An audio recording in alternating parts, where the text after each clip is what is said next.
जय सिया राम।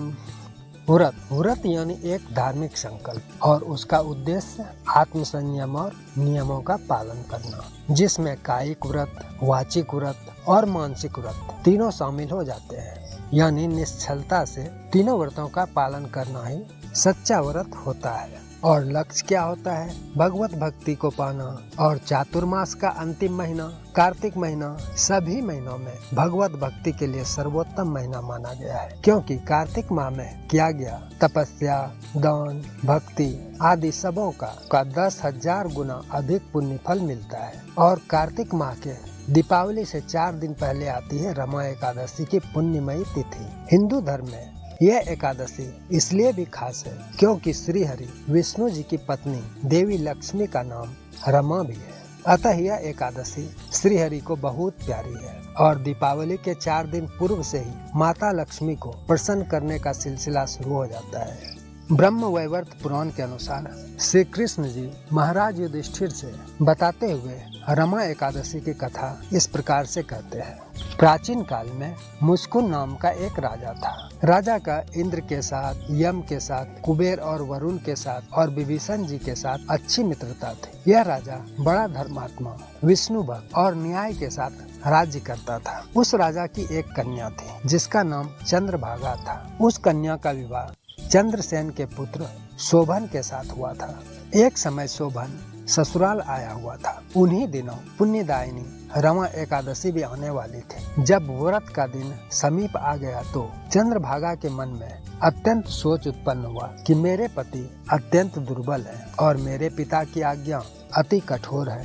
10वीं को राजा ने ढोल बजवाकर सारे राज्य में यह घोषणा करवा दी कि एकादशी को भोजन नहीं करना चाहिए। ढोल की घोषणा सुनते ही शोभन को अत्यंत चिंता हुई और वह अपनी पत्नी से बोले, हे प्रिय, अब क्या करना चाहिए? मैं किसी प्रकार भी भूख सहन नहीं कर सकूंगा। ऐसा उपाय बताओ कि जिससे मेरे प्राण बच सके, अन्यथा मेरे प्राण अवश्य चले जाएंगे। चंद्रभागा कहने लगी कि हे स्वामी, मेरे पिता के राज्य में एकादशी के दिन कोई भी भोजन नहीं करता। हाथी, घोड़ा, ऊंट, बिल्ली, गौ आदि भी तृण, अन्न, जल आदि ग्रहण नहीं कर सकते। फिर मनुष्य का तो कहना है क्या। यदि आप भोजन करना चाहते हैं तो किसी दूसरे स्थान पर चले जाइए, क्योंकि यदि आप यहीं रहना चाहते हैं तो आपको अवश्य व्रत करना पड़ेगा। ऐसा सुनकर शोभन कहने लगा कि हे प्रिय, मैं अवश्य व्रत करूंगा। जो भाग्य में होगा वह देखा जाएगा। इस प्रकार से विचार कर शोभन ने व्रत रख लिया और वह भूख व प्यास से अत्यंत पीड़ित होने लगा।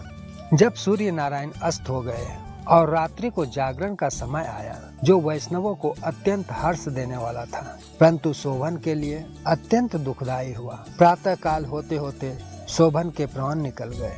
तब राजा ने सुगंधित चंदन काष्ठ से उसका दाह संस्कार करवाया, परंतु चंद्रभागा ने अपने पिता की आज्ञा से अपने शरीर को दग्ध यानी भस्मीभूत नहीं किया और शोभन की अंत्योष्टि के बाद अपने पिता के घर ही रहने लगी। रमा एकादशी के प्रभाव से शोभन को मंदराचल पर्वत पर धन्य धान से युक्त तथा शत्रुओं से रहित एक सुंदर देवपुर प्राप्त हुआ। वह अत्यंत सुंदर रत्न और मणि से जटित, स्वर्ण के खंभों से निर्मित, अनेक प्रकार के स्फटिक मणियों से सुशोभित भवन में बहुमूल्य वस्त्राभूषणों तथा छत्र व चमड़ से विभूषित गंधर्व और अप्सराओं से युक्त सिंहासन पर आरूढ़ ऐसा शोभायमान होता था मानो दूसरा इंद्र विराजमान हो।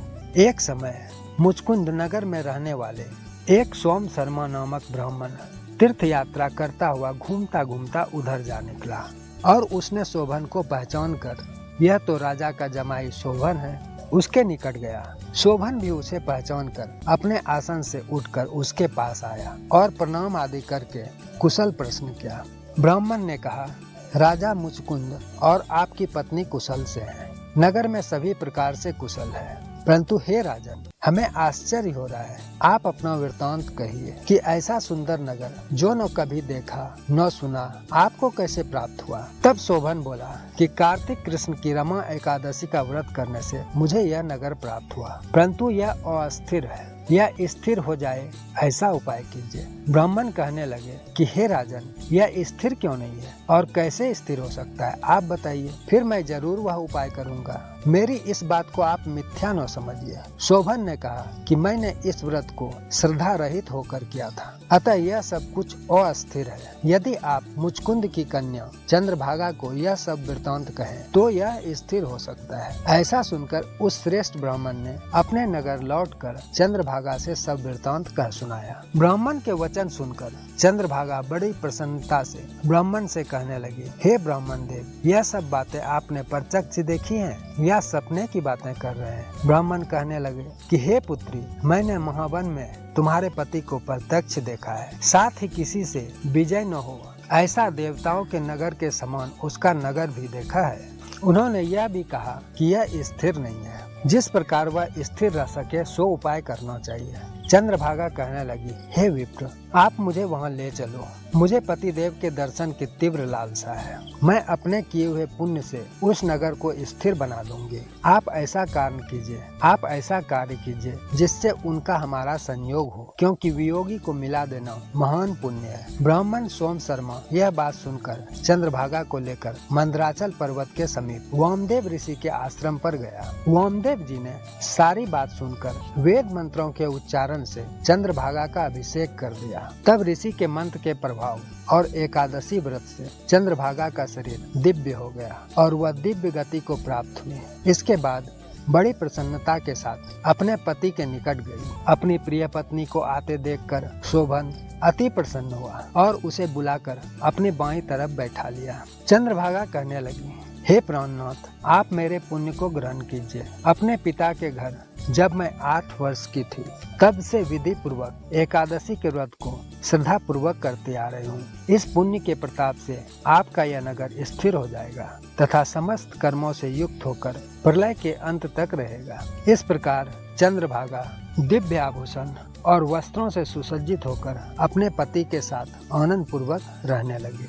श्री कृष्ण जी महाराज युधिष्ठिर से कहते हैं, इस तरह जो मनुष्य पूर्ण श्रद्धा पूर्वक इस एकादशी का महत्व में पढ़ते अथवा सुनते हैं, वह समस्त पापों से छूटकर विष्णु लोक को प्राप्त करते हैं। और जो लोग रमा या रंभा एकादशी का व्रत करते हैं, उनके इस व्रत के प्रभाव से ब्रह्म हत्या सहित समस्त पाप नष्ट हो जाते हैं तथा वैकुंठ धाम की प्राप्ति होती है। तो यह थी रमा एकादशी की कथा।